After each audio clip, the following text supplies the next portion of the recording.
ओम मुनित्रयं नमस्कृत्य उक्तिः परिभाव्य च वैयाकरणसिद्धान्तकौमुदीयं विरच्यते। नमः सर्वेभ्यः श्रोतृभ्यः। अस्माभिः गतपाठे यद्यत् पठितं तद् एकवारं स्मरामः। वयं वैयाकरणसिद्धान्तकौमुदी इत्याख्यस्य ग्रन्थस्य तत्र हलन्तनपुंसकलिङ्गप्रकरणे भवामः। प्रकरणस्यास्य अस्माकं क्रमे तत्र तृतीयः पाठः गतपाठः सम्पन्नः। अस्मिन् तृतीये पाठे तत्र वयं सर्वादौ तावत् इदम् इति शब्दमादाय रूपाणां सिद्धिं कृतवन्तः। तत्र इदम् इत्यस्य इमानि इति प्रथमा बहुवचनतः आरभ्य तत्र अस्मिन् अनयोः एषु एतावत् पर्यन्तानि रूपाणि अस्माभिः साधितानि। ततः वार्तिकं तत्र एकं पठितम्। अन्वादेशे नपुंसके एनद् वक्तव्यः इति। नपुंसकलिङ्गे तत्र स्वमोः एनदिति आदेशः भवति इति नाम अन्वादेशे गम्यमाने इति तत्र उक्तम्। अतः एनत् एने एनानि एनेन एनयोः एनयोः नाम अन्यत्र तु द्वितीयाटौ स्वेनः इत्येव भवति इति च अस्माभिः तत्र एनदेनादेशपक्षे रूपाणि दृष्टानि। तानि च सर्वाणि मूले अपि उक्तानि, व्याख्या क्रमानुसारमपि अस्माभिः पठितानि। ततः मकारान्तेषु नकारान्तानां शब्दानां पठनम् अस्माभिः आरब्धम्। तत्र सर्वादौ ब्रह्मन् इति शब्दः स्वीकृतः। तस्य ब्रह्म ब्रह्मणि ब्रह्माणि इत्यादीनि रूपाणि साधितानि। सम्बोधने तु कश्चन विशेषः तत्र पठितः। सम्बुद्धौ नपुंसकानां न लोपो वा वाच्यः। नाम सम्बुद्धौ परतः नपुंसकलिङ्गे विद्यमानानां नकारान्तानां शब्दानां नकारस्य लोपः विकल्पेन वक्तव्यः इति। अतः सम्बोधने हे ब्रह्मन् हे ब्रह्म इति उभयथापि रूपं भवति। ततः तत्र अहन् इति नकारान्तः शब्दः स्वीकृतः। तत्र रोसुपि इत्यनेन नाम सुप्रत्ययः परतः भवति, तस्य सोमोर्नपुंसकादित्यनेन लुक् भवति। लुकालुप्तत्वात् प्रत्ययलक्षणं न भवति इति कृत्वा रोसुपि इत्यनेन अस्य नकारस्य रत्वं विधीयते। अतः अहः इति रूपं सिद्धं भवति, नाम रेफस्य विसर्गः अत्र क्रियते। ततः अहः इति रूपं सिद्धं भवति। अहरभाति इत्यादौ तु नाम हसि च इति उत्तन्न प्रवर्तते, यतोहि अयं रेफः रोः सकाशात् लब्धः इति नास्ति। नाम उकारानुबन्धवान् अयं रेफः नास्ति। उकारानुबन्धवान् यदि भवति तर्हि एव तत्र नाम उत्वं भवितुम् अर्हति। तथा चेत् अहो भाति इति रूपं भवति स्म, परन्तु तत्तु नापेक्षितम्। ततः सप्तम्याम् अपि तत्र रूपाणि उक्तानि। नाम अहन् अहन् इति शब्दस्य सर्वाणि रूपाणि दृष्टानि, परन्तु मूले विशेषेण तत्र स्मारितं विभाषानीष्योः अहनि अहनि रूपद्वयं तत्र भवति। नाम ङि परतः अपि च शी परतः। आम्, एतद् रूपद्वयं गतपाठे मया उक्तमासीत्, परन्तु तत्र मूले एव अस्ति, अतः तत्र अवधानं कर्तव्यं। ङीष्योः नाम इति सप्तम्याः एव विषयः अस्ति इति नास्ति।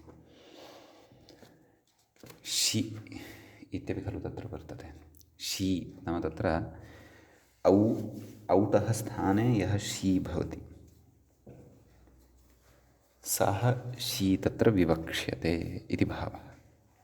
अतः शी परतः अपि विकल्पेन अल्लोपः भवति इति भावः। अतः अल्लोपपक्षे अह्नि इति रूपम् अपि भवति प्रथमाविभक्तेः द्विवचने। एवमेव द्वितीयाविभक्तेः द्विवचने अपि अह्नि इति रूपद्वयं भवति। पक्षे अल्लोपः यस्मिन् पक्षे न भवति तत्र अह्नि इति रूपं भवति। किञ्च अहानि इति रूपं बहुवचने तु साधितमेव। अन्यानि अपि रूपाणि अत्र अस्माभिः सर्वाणि दृष्टानि। ततः नाम तदेव भ्यामादौ परतः ऋत्वं भवति, तदर्थं तत्र सूत्रमपि आरब्धम् अहन् इति। अहन् इत्यस्य रुः स्यात् पदान्ते इति। अतः अहोभ्याम् अहोभिः इत्यादीनि रूपाणि तत्र साधितानि। तत्र काचित् सिद्धान्तचर्चा अपि आरब्धा। तत्र मूले उक्तं यत् अहः अहोभ्याम् इत्यादौ रत्वरुत्वयोः असिद्धत्वात् नलोपे प्राप्ते, नाम नलोपः प्रातिपदिकान्तस्य इत्यनेन नकारलोपः प्राप्तः भवति। यतोहि नकारस्थाने रत्वं येन विहितं प्रथमाविभक्तेः एकवचने, तद् रोसुपि इति सूत्रं भ्यामादौ अहन् इत्यनेन च यद् ऋत्वं विहितं तत् सूत्रं नाम अहन् इति सूत्रं च नलोपः प्रातिपदिकान्तस्य इत्यस्य दृष्टौ न भवत्येव, असिद्धं भवति।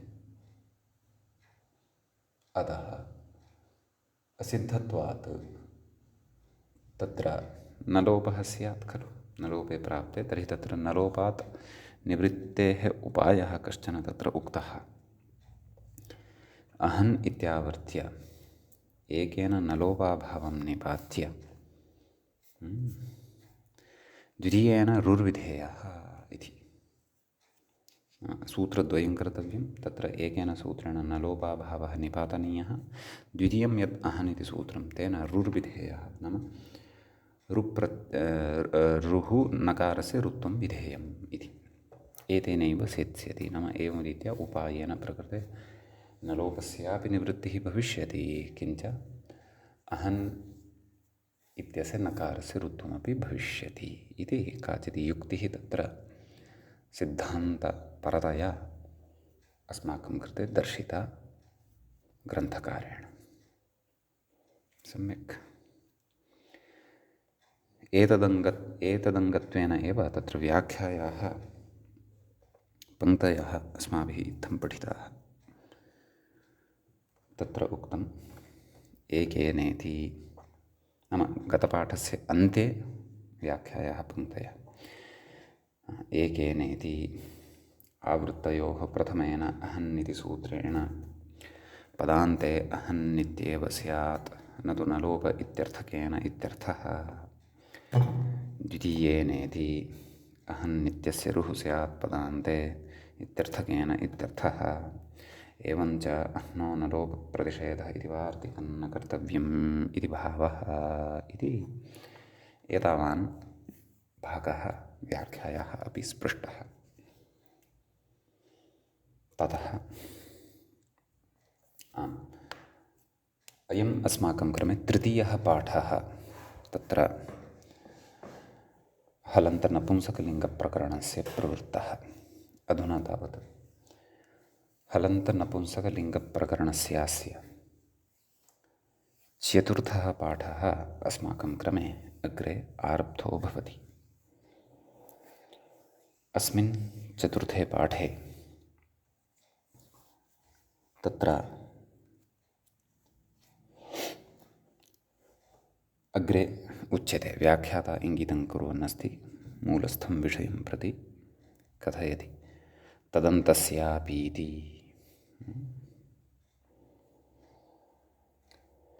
तदन्तस्यापि नाम मूले उक्तं तदन्तस्यापि रत्वरुत्वे इति। नाम रोसुपि इत्यनेन रत्वं खलु विधीयते। अहन् इत्यस्य नकारस्य असुपि परतः रेफादेशः विधीयते, एवं खलु। ततः तत्र अहन् इत्यनेन अहन् इत्यस्य ऋत्वं विधीयते। रोसुपि इत्यस्य कृते परतः सुप्नापेक्षितः, अहन् इत्यत्र तु तथा नास्ति, भ्यामादौ परतः ऋत्वं विधीयते। तदिदं कार्यद्वयं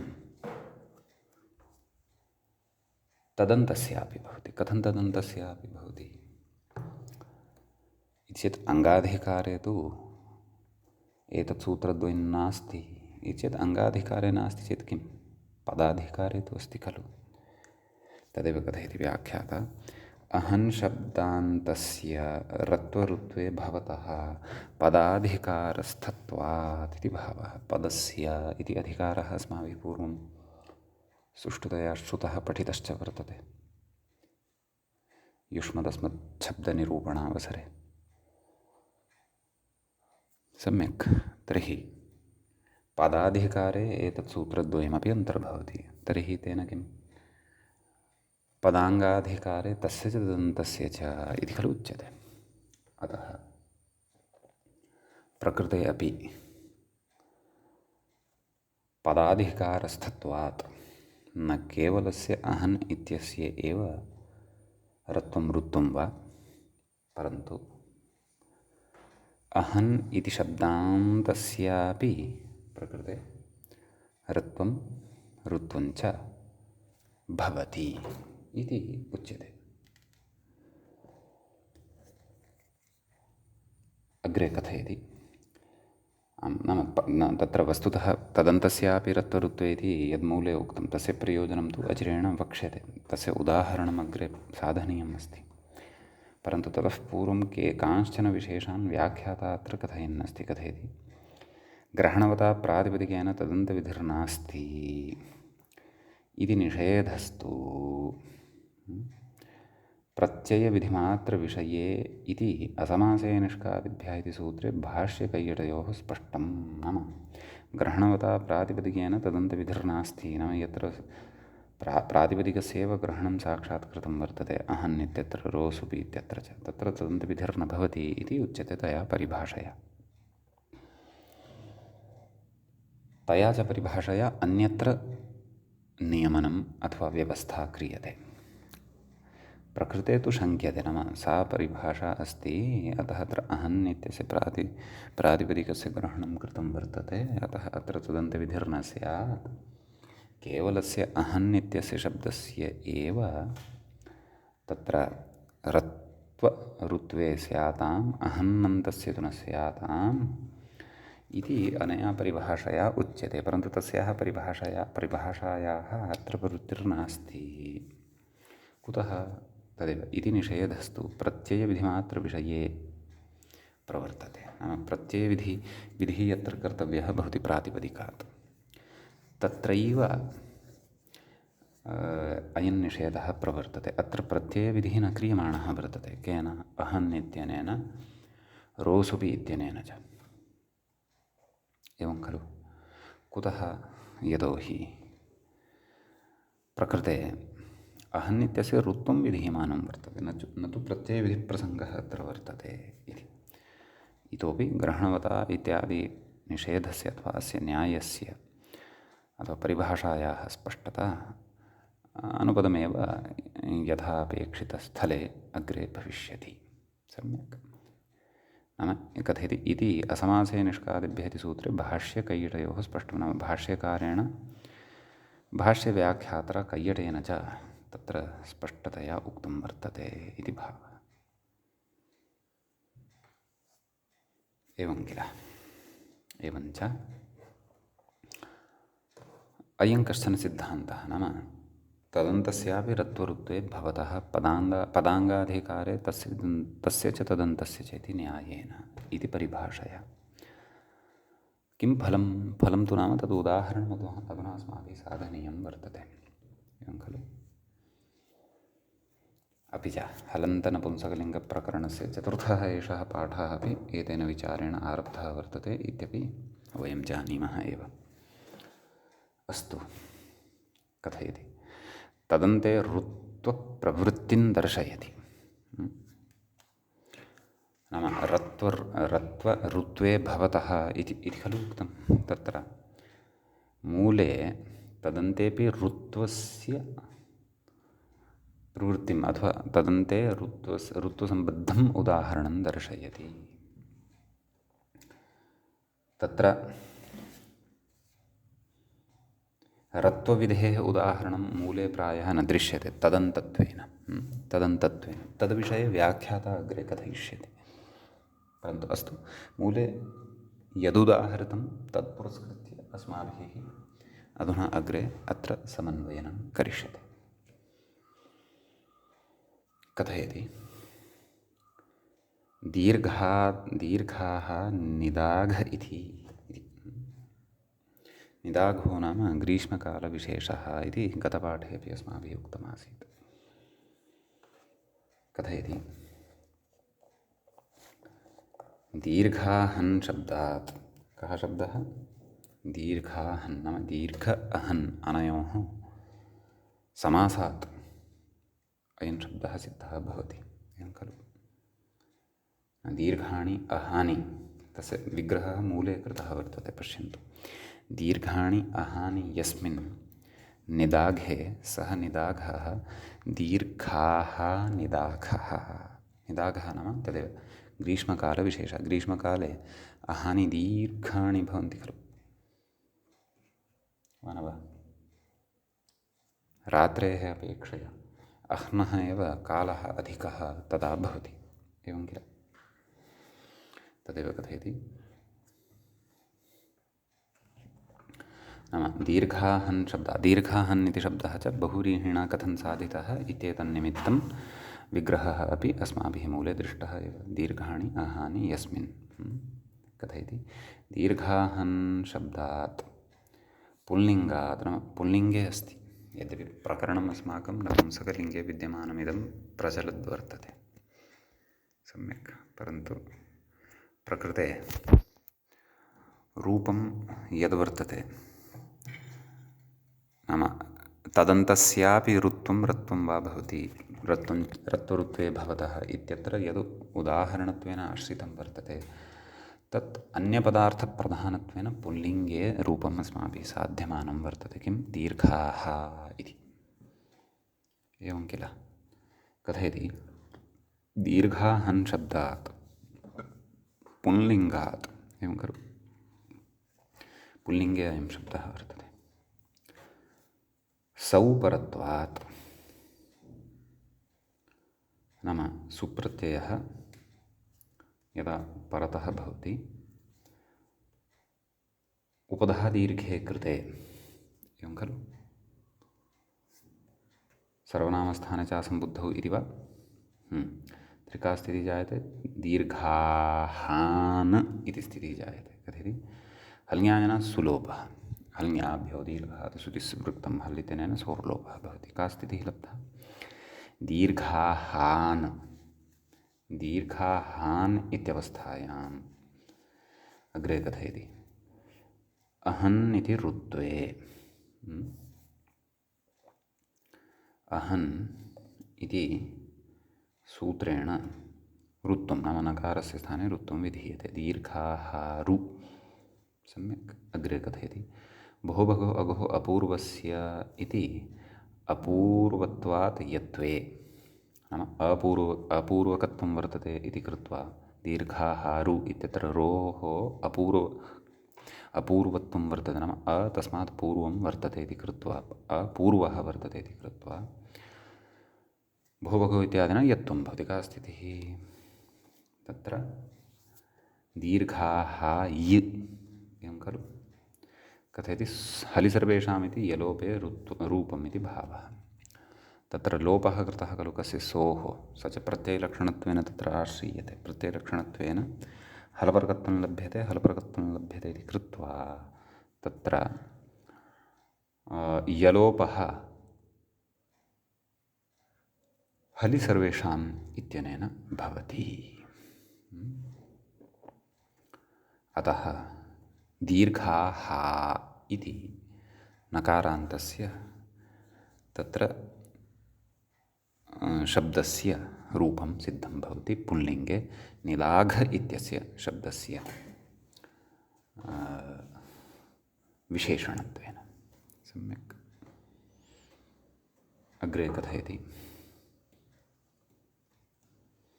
ननु सुलोपे कृते नाम आम् एतावता तदन्तस्यापि ऋत्वं भवति इत्ययं विचारः सम्पन्नतां गतः इति अवधानं कुर्मः। इतः अग्रे इह हल्ङ्यादिलोपे इति सिद्धान्तः उच्यमानः अस्ति खलु, तस्य अवतरणिकात्वेन अथवा अग्रिम नाम मूले अर्धविरामानन्तरम् इह हल्ङ्यादिलोपे इति या पङ्क्तिः अस्ति तस्यां पङ्क्तौ प्रवेशार्थम् अग्रे अवतरणिकात्वेन अथवा पूर्वपक्षत्वेन कञ्चन विषयं कथयन् अस्ति व्याख्याता, स च अवधानेन श्रोतव्यः। एतावता ऋत्वस्य अहन् इत्यनेन विधीयमानस्य ऋत्वस्य तदन्तेपि प्रवृत्तिः भवति, तस्य उदाहरणं तु सिद्धं, प्रयोजनमपि ज्ञातम्। अत्रैव काचिद् विप्रतिपत्तिः तस्याः च समाधानार्थम् अग्रे उच्यमानं वर्तते। तदेव कथयति ननु सुलोपे कृते नाम सोर्लोपे कृते रोसुपि इति रत्वे नाम सुलोपः क्रियते खलु, तत्र यद्यपि पूर्वम् अस्माभिः अहन् इत्यनेन ऋत्वं कृतमस्ति, परन्तु अधुना किमुच्यमानं वर्तते, रोसुपि इत्यनेन रत्वं कुर्मः। कुतः? सोर्लोपः जातः खलु। कथयति तस्य यत्वं न भवति, नाम यदि अत्र यदि इति स्थापनीयं, यदि रोसुपि इत्यनेन रत्वं विधीयेत तर्हि तस्य रेफस्य स्थाने यत्वं नाम भोभगो अघो पूर्वस्य योषि इत्यनेन सूत्रेण यत्वं न भवति, न भवितुमर्हति। कुतः? तदेव कथयति यत्त्वविधौ रोः इत्यनुकारानुबन्धग्रहणात् इति। यत्त्वविधौ तत्र भोभगो अघो अपूर्वस्य योषि इत्यनेन रोः स्थाने यत्त्वं विधीयते, एवं किल। रेफस्य स्थाने यत्त्वं तेन नोच्यते, रोः स्थाने यत्त्वं विधीयते, एवं खलु। तर्हि यदि अत्र रोसुपि इत्यनेन रत्वं विहितं ऋत्वं न विहितं तदा भोभगो इत्यादिना तस्य रेफस्य स्थाने यत्त्वं भवितुं नार्हति। तेन किं? तेन तदेव कथ्यते। तथा च दीर्घारहार्निदाघ इत्येव युक्तं।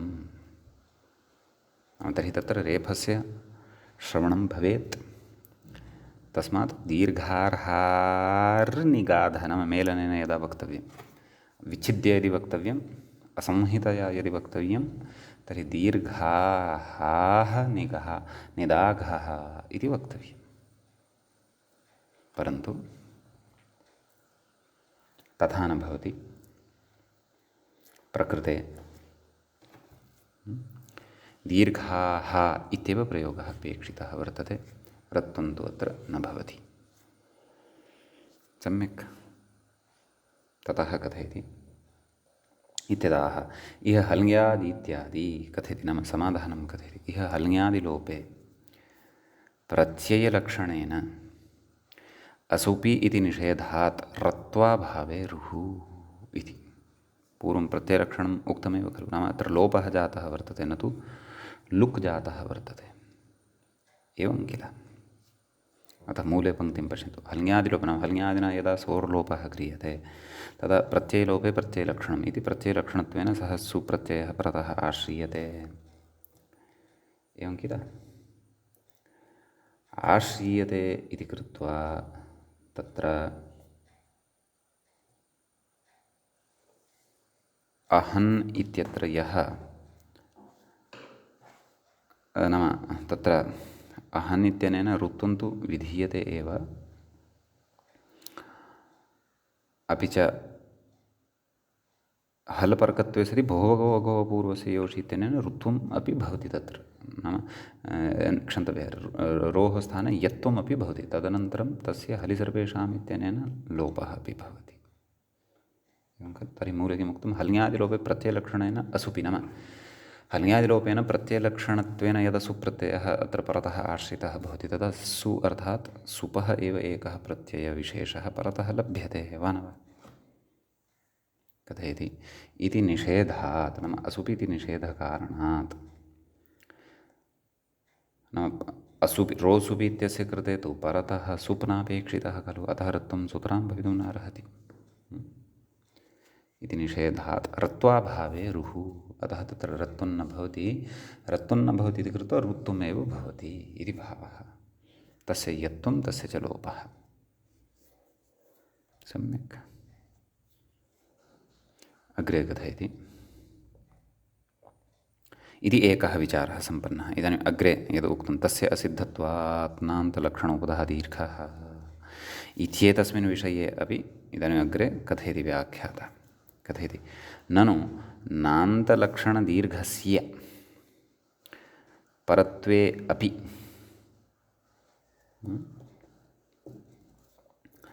नाम नान्तलक्षणदीर्घः कः? सर्वनामस्थाने च सम्बुद्धौ इति खलु। तच्च अष्टाध्यायीक्रमे परतः भवति, एवं खलु। सर्वनामस्थाने च सम्बुद्धौ सत्यम् इत्यनेनैव किल दीर्घः। यतोहि नान्तलक्षणदीर्घः सः उपदः दीर्घः। एवं किल। सर्वनामस्थाने च सम्बुद्धौ, असम्बुद्धौ सौ परतः नान्तस्य उपधायाः दीर्घः भवति। नैव असम्बुद्धौ परतः इति उच्यते। सौ परतः न असम्बुद्धौ सर्वनामस्थाने परतः। सम्यक्। आम्, तर्हि तस्य प्रवृत्त्या प्रकृते तत्र नाम अस्य नान्तलक्षणस्य दीर्घस्य नाम सर्वनामस्थाने च सम्बुद्धौ इत्यस्य परत्वं वर्तते। तदेव कथयति व्याख्याता। दीर्घस्य परत्वेपि अकृतव्यूहपरिभाषया, नाम अकृतव्यूहाः पाणिनीयाः इति परिभाषा अस्माभिः पठिता किल। एवं किल। हल्ङ्यादिलोपात् प्राक् प्रवृत्तिर्न सम्भवति। नाम हल्ङ्याभ्यो दीर्घात् श्रुतिस्पृक्तं हल्, एवं खलु। यतोहि षष्ठाध्यायस्य चतुर्थपादस्य अष्टमम् इदं सूत्रं भवति, चतुर्थे पादे अस्ति। हल्ङ्याभ्यो इति सूत्रं तु पूर्वमेव वर्तते। तत्तु प्रथमाध्यायस्य षडषष्टितमं सूत्रं वर्तते। प्राक् प्रवृत्तिर्न सम्भवति। कुतः न सम्भवति कथयति। ऋत्वेन नकारस्य विनाशोन्मुखत्वात्, एवं खलु। ऋत्वं यद् वर्तते, ऋत्वं केन विधीयते? अहन् इत्यनेन। कथयति नकारस्य, अहन् इत्यत्र यः नकारः वर्तते विनाशोन्मुखत्वात्, नाम तस्य विनाशः जातः भवति। नाम नकारः तत्र न तिष्ठति। अतः निमित्तं विनाशोन्मुखं दृष्ट्वा तत्कार्यं न कुर्वन्ति इत्यर्थः। नाम इति एतादृशः अर्थः यः अकृतव्यूहपरिभाषया उच्यते, तेन प्रकृते हल्ङ्यादिलोपस्य प्रवृत्तिः न स्यात् इति उच्यमानं वर्तते। कुतः न स्यात्? अस्याः परिभाषायाः कारणेन। का परिभाषा? अस्माकम् अकृतव्यूहाः पाणिनीयाः। परन्तु अत्र यदुक्तं खलु ऋत्वेन नकारस्य विनाशोन्मुखत्वात्, नाम ऋत्वद्वारा नकारस्य विनाशः स्यात्, परन्तु तदर्थं हल्ङ्यादिलोपः आदौ अपेक्षितः वा, अथवा हल्ङ्यादिलोपः न जातः एव अस्ति, तर्हि अहन् इत्यस्य प्रवृत्तिरेव न स्यात् वा इत्येवं तु न स्यात् खलु। तथा तु भवितुं नार्हति खलु। अतः व्याख्यातुः स्वारस्यम् अत्र किम् इति द्रष्टव्यं। पुनः पठ्यते, ननु नान्तलक्षणदीर्घस्य परत्वे अपि, नाम नान्तलक्षणदीर्घः कः, उगितिचां क्षन्तव्ये सर्वनामस्थाने च असम्बुद्धौ। अकृतव्यूहपरिभाषया, नाम अकृतव्यूहाः पाणिनीयाः, यस्य च अर्थः कः उच्यते, निमित्तं विनाशोन्मुखं दृष्ट्वा तत्कार्यं न कुर्वन्ति इति। हल्ङ्यादिलोपात् प्राक् प्रवृत्तिर्न सम्भवति,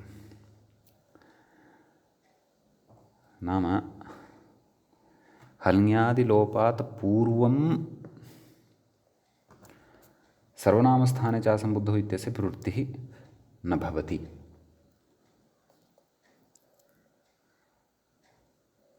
एवं खलु, यतोहि तदर्थं नकारान्तत्वम् अपेक्षितं वर्तते।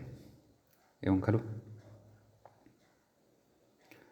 तर्हि हल्ङ्यादिलोपात् पूर्वं प्रवृत्तिः सर्वनामस्थाने च असम्बुद्धौ इत्यस्य अपेक्षिता एव वा? यदि हल्ङ्यादिना तत्र लोपः स्यादपि तथापि प्रत्ययलक्षणम् आश्रित्य नान्तलक्षणः उपधा दीर्घः भवितुम् अर्हत्येव खलु। एवं खलु। अतः किं कथयन्नस्ति, ऋत्वेन नकारस्य विनाशोन्मुखत्वात्, नाम ऋत्वं यद् वर्तते, अहन् इत्यनेन विधीयमानं यद् ऋत्वं वर्तते, तेन नकारस्य विनाशोन्मुखत्वात्, नाम नकारस्य तत्र विनाशः जायते, नकारः एव न यदि स्थितः तर्हि नान्तलक्षणमादाय तत्र उपधादीर्घः न स्यात्, नान्तलक्षण उपधादीर्घः न स्यात् सर्वनामस्थाने च असम्बुद्धौ इत्यनेन इति कथयन्नस्ति एषः। अस्तु, पश्यामः कथयति, तस्या सिद्धत्वात् इति। आदौ मूले पश्यामः किमुक्तं, तस्य असिद्धत्वात् नान्तलक्षणोपधः दीर्घः। कस्य असिद्धत्वात्? ऋत्वस्य असिद्धत्वात्। मूले पङ्क्तिः निर्भ्रान्ता वर्तते। अतः व्याख्यायां यद्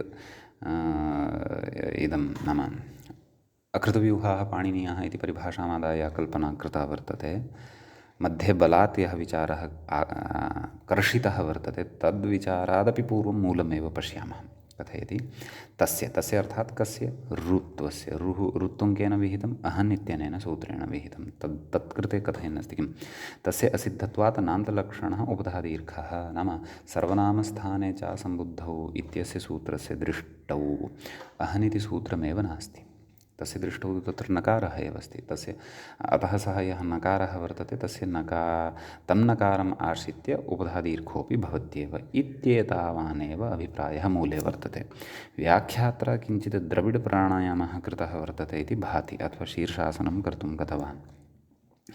तथापि अस्माभिः नावगम्यते चेत् शीर्षासनमेव, परन्तु एतावान् सरलविषयः वक्तव्यः, तदर्थम् अकृतव्यूहपरिभाषा मध्ये आनया वा इति किञ्चित् अतिरिक्तं व्याख्यानं कृतमिव भाति। तथापि व्याख्यातुः पङ्क्तीः अपि अवगन्तुम् अस्माभिः यत्नः कर्तव्यः। कदाचित् शेखरस्थाः एव पङ्क्तयः आनीय अत्र स्थापिताः वर्तन्ते इत्यपि अवधानम् अस्माभिः कर्तव्यम्। तथा चेत् नूनमेव स्वारस्यं तु भवत्येव। अस्तु, आं, तर्हि एषः तु अतीव सरलः विषयः यः मूले उक्तः, परन्तु व्याख्यात्र तदेव, नाम नान्तलक्षणदीर्घस्य परत्वेऽपि अकृतव्यूहपरिभाषायाः हल्ङ्यादिलोपात् प्राक् प्रवृत्तिर्न सम्भवति इति। एतत्तु उभयमपि तत्र सपादसप्ताध्याय्यामेव अन्तर्भवति खलु। किं, नान्तलक्षणदीर्घः नाम सर्वनामस्थाने च असम्बुद्धौ इति हल्ङ्याभ्यो इति च। तर्हि नान्तलक्षण इति परत्वेन यदि तिष्ठति तर्हि हल्ङ्या नाम अकृतव्यूहपरिभाषया हल्ङ्यादिलोपात् पूर्वं प्रवृत्तिः न भवति चेदपि हल्ङ्यादिलोपः एव आदौ यदि भवति तदापि तत्र प्रत्ययलक्षणत्वम् आश्रित्य नाम प्रत्ययलक्षणत्वम् आश्रित्य सुपर्गत्वम् आश्रित्य तत्र दीर्घः उपधः दीर्घः सम्भवति खलु। परन्तु अतएव अत्र अकृतव्यूहपरिभाषया काचित् कल्पना कृता वर्तते। का? तदेव ऋत्वेन नकारस्य विनाशोन्मुखत्वात् इति। तर्हि ऋत्वं नाम ऋत्वम् अहन् इत्यनेन खलु विधीयते, तत्तु त्रिपाद्यां वर्तते।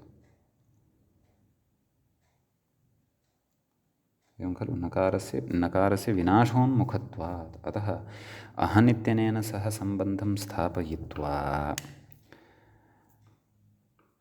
नाम तदेव अत्र अकृतव्यूहपरिभाषायाः कल्पनामादाय एतस्य विचारस्य उपस्थापनेन इदं प्रायः व्याख्यात्रा विवक्षितं वर्तते यत् प्रकृते कदाचित् ऋत्वस्य प्रवृत्त्या नकारविनाशः जायते। नकारविनाशः जातः यदि तर्हि हल्ङ्यादिसूत्रस्य प्रवृत्तिः क्षन्तव्यः तत्र नान्तलक्षण उपधः दीर्घः तत्र नैव प्रवर्तेत, परन्तु तदर्थम् अकृतव्यूहः इति परिभाषा मध्ये आनयाव, यतोहि अहन् इत्यस्य स्वतः एव असिद्धत्वात् निवृत्तिः भवति खलु। पूर्वमुक्तम् इह अहः अहोभ्याम् इत्यादौ ऋत्वरत्वयोः असिद्धत्वान् न लोपे प्राप्ते अहन् इत्यावर्त्य एकेन न लोपाभावः निपात्यते द्वितीयेन रुर्विधेयः इति। आम्, तत्र सूत्रद्वयं कृतं, परन्तु तस्य तु भिन्नं प्रयोजनं भवति खलु। नाम ऋत्वस्य सिद्धत्वं भवतु एतदर्थम्।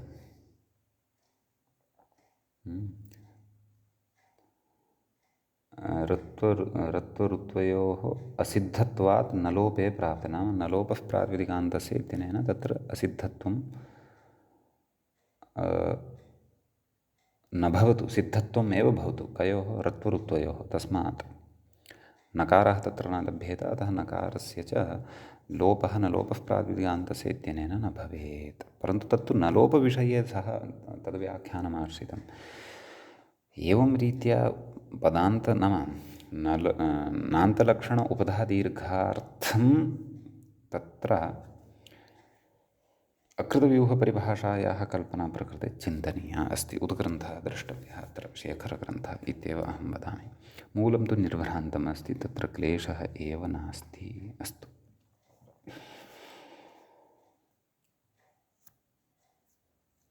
अग्रे पश्यामः किम् उच्यते अत्र।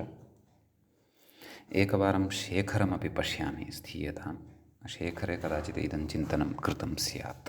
क्षणमेकम्। आम्, शेखरे अयं विचारः कृतः वर्तते। पश्यन्तु, तत्र एका पङ्क्तिः वर्तते, कथयति तस्या सिद्धत्वादिति इत्येतदनन्तरं कथयति नागेशः अकृतव्यूहपरिभाषया दीर्घा प्रवृत्तिः स्यात्। नाम अकृतव्यूहपरिभाषायाः प्रवृत्तिद्वारा दीर्घस्य अप्रवृत्तिः स्यात् इति अभिमानेन इदं, नाम इति अभिमानं पुरस्कृत्य इदमुच्यमानं वर्तते। अग्रे तत्र कथयति दीर्घस्तु परत्वात् हल्ङ्यादिलोपात् पूर्वमेव बोध्यः इति। दीर्घः यः वर्तते सः परत्वात् नाम परतः वर्तते, नाम हल्ङ्यादिना इत्यनेन परत्वात् नाम हल्ङ्यादिलोपात् पूर्वमेव दीर्घः अत्र प्रवर्तते। आम्, तर्हि नागेशस्य पङ्क्तिमेव व्याख्याता अत्र सरलीकृत्य कथयन्नस्ति वा इति द्रष्टव्यं। तत्र नागेशेन तु अधिकं न उक्त्वा एतावदेव उक्तं, नाम अकृतव्यूहपरिभाषया दीर्घस्य अप्रवृत्तिः स्यात् इति भावः। अत्र पुनः पठामः। ननु नान्तलक्षणदीर्घस्य परत्वेपि अकृतव्यूहपरिभाषया हल्ङ्यादिलोपात् प्राक् प्रवृत्तिर्न सम्भवति।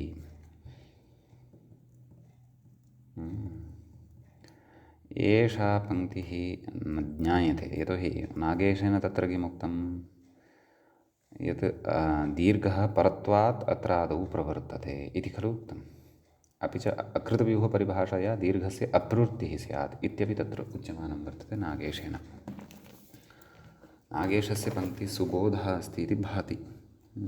पुनः पठामि।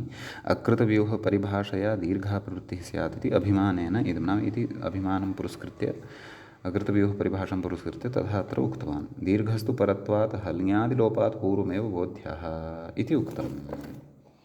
तर्हि एषः किं कथयति? ननु नान्तलक्षणदीर्घस्य परत्वेपि अकृतव्यूहपरिभाषया हल्ङ्यादिलोपात् प्राक् वृत्तिर्न सम्भवति। किमर्थं प्रवृत्तिः अपेक्षिता प्रागेव? तत्र कारणं च कथयति किम्? ऋत्वेन नकारस्य विनाशोन्मुखत्वात्। आम् ऋत्वं यद् वर्तते तेन नकारस्य विनाशोन्मुखत्वं नाम नकारः यः वर्तते तस्य विनाशः जायते, अतः तत्र नकारः न तिष्ठति इति कृत्वा आमाम् अतः एव दीर्घस्य तत्र आदौ प्रवृत्तिर्न भवति। अतः तत्र वस्तुतः अत्र आशयः अयमेव अस्ति यत् अकृतव्यूहपरिभाषया प्रकृते दीर्घस्य अप्रवृत्तिः भवति इति। निमित्तं विनाशोन्मुखं दृष्ट्वा तत्कार्यं न कुर्वन्ति इति पुरस्कृत्य, परन्तु अस्याः सर्वस्यापि कल्पनायाः अपेक्षया तस्य असिद्धत्वात्, तस्य नाम ऋत्वस्य असिद्धत्वात् नान्तलक्षणः उपधादीर्घः अत्र प्रवर्तते इति सरलं व्याख्यानं मूलं पुरस्कृत्य कर्तुं शक्यते एव खलु। अग्रे उच्यते प्रवृत्तस्य ऋत्वस्य असिद्धत्वात् नान्तलक्षणदीर्घो निर्बाधः इति भावः, तदेव खलु उच्यमानं वर्तते। इदानीम् अकृतव्यूहपरिभाषायाः विषये किञ्चित् इतोपि कथयन्नस्ति। किं वस्तुतस्तु अकृतव्यूहपरिभाषायाः निर्मूलत्वात् इह नाम सा परिभाषा नास्ति एव इति कृत्वा हल्ङ्यादिलोपात् पूर्वमेव परत्वात् उपधः दीर्घः इत्येव उचितमित्यलं, नाम तदेव उचितं वर्तते। परन्तु सत्यं तत्तु ज्ञायते अपि, नागेशः अपि साक्षात् तथैव कुर्वन्नस्ति, परन्तु तत्र अकृतव्यूहपरिभाषायाः आनयनम् अत्र मध्ये कृत्वा अकृतव्यूहपरिभाषाकारणात् दीर्घो न भवति इति उच्यते खलु। नाम तदेव निमित्तं विनाशोन्मुखं दृष्ट्वा तत्कार्यं न कुर्वन्ति इति उक्तं खलु। ऋत्वेन नकारस्य विनाशोन्मुखत्वम् अत्र जायते, तेन उपधः दीर्घः न भवति। एषा सर्वापि अव्यवस्था अत्र अकृतव्यूहपरिभाषायाः उपस्थित्या जायमाना वर्तते इति प्रकृते दीक्षितमतं किञ्चन आदाय, नाम दीक्षितस्य हृदयं तस्य स्वाभिमानं किञ्चन आदाय शेखरे यदुक्तं तत्रत्यः विचारः अत्र एतेन उक्तः वर्तते इति भावः। सम्यक्। आम्, सा परिभाषा निर्मूला, अतः परत्वात् उपधादीर्घः एव अत्र उचितः इत्युक्तमेव खलु। अतः अस्मिन् विचारे बहु योद्धव्यम् इति अपि नास्ति। मूले सरलतया स्पष्टतया बोधः जायमानः वर्तते, तावता अलम्।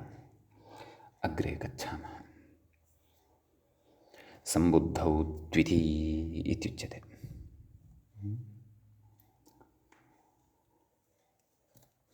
तत्र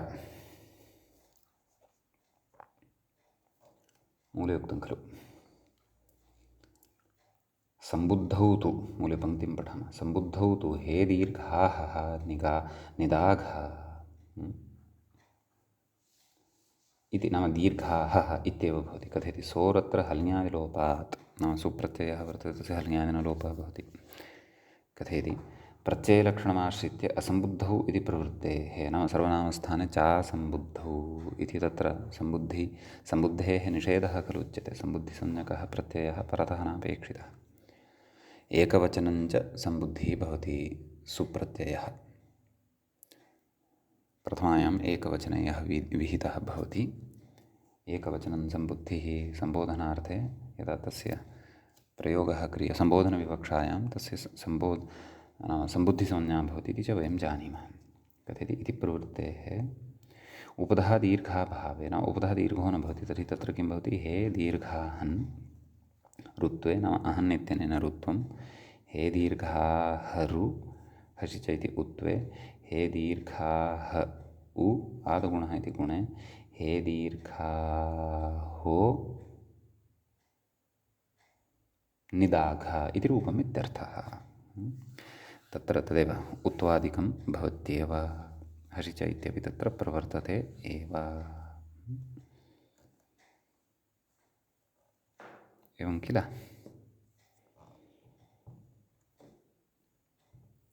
हे दीर्घाहो निदाघा इति सम्बोधने, हे दीर्घाः निदाघा इति कश्चन प्रयोगः कृतः। अग्रे मूले दीर्घाहानं दीर्घाहानः राजा राजानं राजानः एवं रीत्या रूपाणि साधितानि खलु। तद्वत् अत्रापि तदेव दीर्घाहानं दीर्घाहानः इति प्रथमा विभक्तिः सम्बोधने हे दीर्घाहः हे दीर्घाहानौ हे दीर्घाहानः। द्वितीयायां तु दीर्घाहानं दीर्घाहानौ दीर्घाहानः दीर्घाह्नः इति स्यात् खलु। शसि परतः अल्लोपः अल्लोपो नः इति न स्याद् वा? स्यादेव किल। दीर्घाह्नः इति एवं किल। ततः अग्रे तृतीया विभक्तेः एकवचनस्य रूपं दत्तवान् अस्ति, तत्रापि अल्लोपो नः इति भविष्यति। अतः दीर्घाह्ना द्विवचने रुत्वं भविष्यति। दीर्घाहोभ्यां बहुवचने दीर्घाहोभिः, चतुर्थी एकवचने दीर्घाह्ने दीर्घाहोभ्यां दीर्घाहोभ्यः, पञ्चम्यां दीर्घाह्नः दीर्घाहोभ्यां दीर्घाहोभ्यः, षष्ठ्यां दीर्घाह्नः दीर्घाह्नोः दीर्घाह्नां, सप्तम्यां विभाषाङेष्योः इत्यपि प्रवर्तते किल। दीर्घाह्नि दीर्घाह्नि दीर्घाह्नोः दीर्घाह्सु एवं किल। दीर्घाह्सु दीर्घाह्सु एवं रीत्या विसर्गयुक्तमेकं विसर्गरहितं च अपरं रूपं तत्र सिद्धं भवति। सम्यक्। अग्रे व्याख्याता कथयति अत्र रोसुपि इति रत्वविधे नाम इदानीं तत्र विचारः कुतः आरब्धः आसीत्, तदन्तस्यापि रत्वरुत्वे, तत्र ऋत्वस्यैव मूले खलु एकम् उदाहरणं दत्तं। रत्वस्य अत्र किम् उदाहरणं सम्भवति? रत्वस्य तु उदाहरणं न दत्तं खलु। तद्विषये व्याख्याता कथयन् अस्ति। किं पश्यन्तु, अत्र रोसुपि इति रत्वविषये रत्वविधेः तदन्तविधेऽपि प्रवृत्तौ फलं तु नाम रत्वस्य तदन्तविधेऽपि प्रवृत्तौ तत्र फलं नाम प्रयोजनं कथयति। फलं तु नपुंसके दीर्घार्हः निदाघजालं दीर्घाहः निदाघजालम् इत्यादि बोध्यं। नाम अत्र निदाघजालम् इति यद्वर्तते तन्नपुंसकलिङ्गे वर्तते। निदाघानां जालं निदाघजालं, षष्ठी तत्पुरुषो भवति, अतः नपुंसकलिङ्गे उत्तर पदस्य लिङ्गप्रधानतया। निदाघजालम् इत्यस्य विशेषणत्वेन दीर्घाहन् इति शब्दः यदि प्रयुज्यते तर्हि तत्र तु रत्वमेव इति भावः।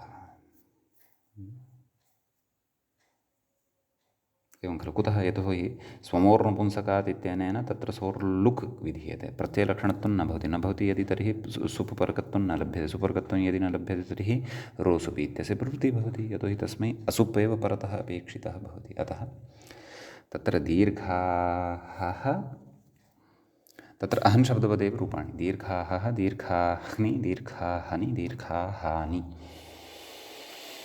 एवं खलु। संबोधने हे दीर्घाहः हे दीर्घाह्नि हे दीर्घाहनि हे दीर्घाहानि, द्वितीयायां हे दीर्घाहः हे दीर्घाह्नि हे दीर्घाहनि हे दीर्घाहानि एवं खलु। द्वितीयायाः अपि समानानि रूपाणि, तृतीयायां तदेव दीर्घाह्ना दीर्घाहोभ्यां दीर्घाहोभिः, चतुर्थी दीर्घाह्ने दीर्घाहोभ्यां दीर्घाहोभ्यः, पंचमी दीर्घाह्नः दीर्घाहोभ्यां दीर्घाहोभ्यः, षष्ठी दीर्घाह्नः दीर्घाह्नोः दीर्घाह्नां, सप्तमी दीर्घाह्नि भाषाज्ञेष्योः दीर्घाहनि दीर्घाह्नोः दीर्घाह्सु दीर्घाह्सु इति अहन् शब्दवदेव रूपाणि। अत्र तदन्तस्यापि रत्वं भवति इत्यस्मिन् पक्षे दीर्घाहन् इत्यस्य नपुंसकलिङ्गे रूपम् एवं सम्भवति इति भावः। सम्यक्। इति अतीव विशेषः कश्चन अहन् इति शब्दविषये नपुंसकलिङ्गे एव अयं शब्दः भवति। समासकारणात् बहुव्रीहिसमासकारणात् तत्र पुल्लिङ्गेपि अस्माभिः दृष्टं प्रसङ्गानुरोधेन सः विषयः भिन्नः। स्वतन्त्रस्तु अहं शब्दः नपुंसकलिङ्गे एव, तच्च अस्माभिः अत्र क्रमानुरोधेन नाम प्रकरणानुरोधेन तत्रापि नकारान्तानां क्रमः वर्तते इति कृत्वा पठ्यमानः वर्तते, पठितश्च। इदानीम् अत्र अग्रे अग्रिमं शब्दमादाय वयं नकारान्ते अन्यानपि विशेषान् पठामः। व्याख्याता कथयति दण्डी इति, मूले पश्यन्तु, दण्डिनी दण्डीनि एवं रीत्या रूपाणि दत्तानि सन्ति खलु। सिद्धिं कथयति, दण्डः अस्य अस्ति इत्यर्थे नाम एतस्मिन्नर्थे अत इनिठनौ इति इनिः, एतेन सूत्रेण इनि प्रत्ययो भवति। एवं खलु, दण्ड इन् इदञ्च सूत्रं मत्वर्थप्रकरणे तद्धितेषु पठिष्यते अग्रे। कथयति दण्डिन् शब्दात् नाम इनि प्रत्ययः भवति, इनि इत्यस्य इन् इति अवशिष्यते। का स्थितिः जायते, दण्ड इन्, डकारोत्तरवर्तीयः अकारः तस्य यस्य चैत्यनेन लोपः भवति, दण्ड् इन् दण्डिन् इति नकारान्तः शब्दः सिद्धः भवति। तत्र कथयति दण्डिन् शब्दात् स्वमोर्लुक्, स्वमोर्नपुंसकात् इत्यनेन, एवं खलु, किमवशिष्यते, दण्डिन् इत्येव। ततः कथयति नलोप इति भावः, नाम नलोपः प्रातिपदिकान्तस्य इत्यनेन नकारस्य लोपो भवति, दण्डि इति सिद्ध्यति। नपुंसकलिङ्गे, पुल्लिङ्गश्चेत् दण्डी इति भवति। मम मित्रं दण्डि। अस्तु,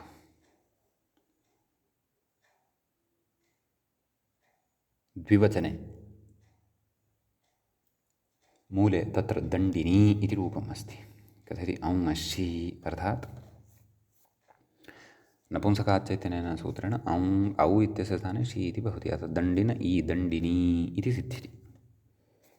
बहुवचने दण्डीनि इति प्रदत्तं। तद्विषये अग्रे कथयति, ततः पूर्वम् एका पङ्क्तिः अत्र पठ्यमाना वर्तते, असर्वनामस्थानत्वात् इन्हन् पूषारिमणांशौ इति नियमाच्च न दीर्घ इति भावः, नाम दीर्घो न भवति इति। यतो हि सुट् अनपुंसकस्य इत्युच्यते। इन्हन् पूषारिमणांशौ इति तत्र च कश्चन नियमः कृतः, एवं खलु। इन्नन्तानां हन् इत्यस्य पूषन् इत्यस्य च शौ परतः दीर्घः चेत् तर्हि तत्र परिगणितानामेव केषाञ्चन सूत्राणाम् इति तत्र पठितं खलु। कः नियमः सः, एकवारं स्मरामः, विषयः इतोपि दार्ढ्येन बुद्धौ प्रवेक्ष्यति। हलन्तपुल्लिङ्गप्रकरणे सः विचारः पठितो वा इति स्मरामि। आम्, तत्र ब्रह्मन् इति शब्दपठनवेलायां कथयति येषां शावेव उपधायाः दीर्घः नान्यत्र इति निषेधे प्राप्ते सौ च इति। शौ एव निषेधो भवति इति। प्रकृते तु शि इति नास्ति, प्रकृते तु शी इति अस्ति खलु। शि इत्यनयोः भेदः अस्ति, एवं खलु। अतः सः नियमः शावेव इति नियमवशाच्च दीर्घो न भवति, एवं किल इत्यस्य विशेषः। अग्रे उच्यते दण्डीनि, कथयति दण्डिन् एतस्मात् कथयति जश्शसोः शी, नाम बहुवचने अयं विषयः खलु, अतः जसः स्थाने शी इति भवति। कथयति इन्हन् इति दीर्घ इति भावः। इदानीं शौ शी परतः लभ्यते, अतः शौ परतः इन्हन् पुषारिमणांशौ इत्यनेन सूत्रेण दीर्घो भवति, उपधः दीर्घो भवति। अतः दण्डीन इ दण्डीनि इति रूपं सिद्धं भवति। अतः दण्डिनी दण्डीनि एवं रूपाणि अत्र भवन्ति, एवं खलु। सम्बोधने नान्तानां विकल्पेन भवति खलु, न लोपः। अतः सम्बोधने हे दण्डि हे दण्डिन्, हे दण्डिनी हे दण्डिनी हे दण्डीनि एवं रीत्या सम्बोधने। द्वितीया दण्डिदण्डिनी दण्डीनि। तृतीया दण्डिना दण्डिभ्यां दण्डिभिः। चतुर्थी दण्डिने दण्डिभ्यां दण्डिभ्यः नाम तृतीयातः आरभ्य पुंलिङ्गपदेव रूपाणि। पञ्चमी दण्डिनः दण्डिभ्यां दण्डिभ्यः। षष्ठी दण्डिनः दण्डिनोः दण्डिनां। सप्तमी दण्डिनि दण्डिनोः दण्डिषु इत्येवं भवन्ति तत्र रूपाणि। सम्यक्। अग्रे तत्र अन्यः शब्दः नकारान्तः स्वीक्रियमाणः वर्तते। व्याख्याता इङ्गितं करोति सृग्वीति। मूले पश्यन्तु सृग्वि सृग्विणी सृग्वीणि कथयति। अस्मायामेधः स्रजो विनिः इति स्रज् शब्दात् मत्वर्थो विनिः एवं खलु। स्रज् विनि, विनि इत्यस्य विन् अवशिष्यते। स्रज् विन्। च छ ज क ख ग न चोः कु इत्यनेन कुत्वात् जकारस्य गकारः आगच्छति। स्रग्विन् इति मूलतः मूलशब्दः नकारान्तः अत्र सिद्धो भवति। अग्रे कथयति स्रज् इत्यस्य अन्तर्वर्तिनीं विभक्तिम् आश्रित्य पदत्वात् जस्य कुत्वं तदेव चोः कु इत्यनेन कुत्वं भवति। यत् पदान्ते झलि परतः इत्युच्यते किल। विन् इत्यस्य विन् विन् झलि विन् झलिनान्तर्भवति। हयवरट् लणयमाणं झमै एवम् एवम्। अतः अन्तर्वर्तिनीं विभक्तिम् आश्रित्य चोः कु इत्यस्य प्रवृत्तिः भवति। अर्थात् तदेव स्रक् अस्मिन् अस्ति इति विग्रहः उच्यते खलु। तत्र स्रक् इति प्रथमान्तात् तत्र सुबुत्पत्तिः भवति। अतः प्रथमा नाम स्रक् स्रज् स्रज् सु विन् इत्यवस्थायां स्वोधातुप्रातिपदिकयोः इत्यनेन सुप्रत्ययः यः लुप्तः भवति तमाश्रित्य चोः कुः इति पदान्तत्वमाश्रित्य कुत्वं प्रवर्तते इति भावः। पदान्तत्वं च प्रत्ययलक्षणत्वेन इति भावः। सम्यक्। तत्र सुबन्तादेव तद्धितोत्पत्तिः भवति इति च अस्माभिः विस्तरेण अग्रे पठिष्यते। अग्रे उक्तं दण्डिवद्रूपाणि इति। नाम सृग्वि सृग्विणी सृग्वीणि सम्बोधने हे सृग्वि हे सृग्विन् हे सृग्विणी हे सृग्वीणि अणत्वमपि तत्र बोध्यम् अट्कुवाङ्मनम् इत्यनेन। द्वितीया सृग्वि सृग्विणी सृग्वीणि। तृतीया सृग्विणा सृग्वीणि सृग्विभ्याम् एवं खलु। सृग्विभिः। चतुर्थी सृग्विणे सृग्विभ्यां सृग्विभ्यः। पञ्चमी सृग्विणः सृग्विभ्यां सृग्विभ्यः। षष्ठी सृग्विणः सृग्विणोः सृग्विणां। सप्तमी सृग्विणि सृग्विणोः सृग्विषु इत्येवं रूपाणि अत्र सम्भवन्ति। अग्रे कथयति व्याख्याता अत्र इनः अनर्थकत्वे अपि इन्हन् इति ग्रहणं भवत्येव।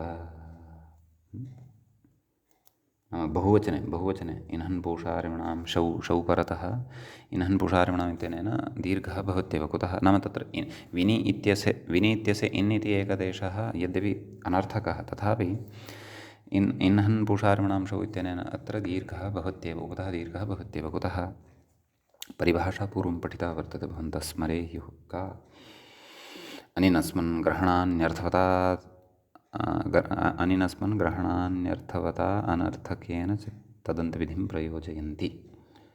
अनिनस्मन् ग्रहणान्यर्थवता अनर्थकेन तदन्तविधिं प्रयोजयन्ति। अतः प्रकृते अनिनस्मन् ग्रहणानि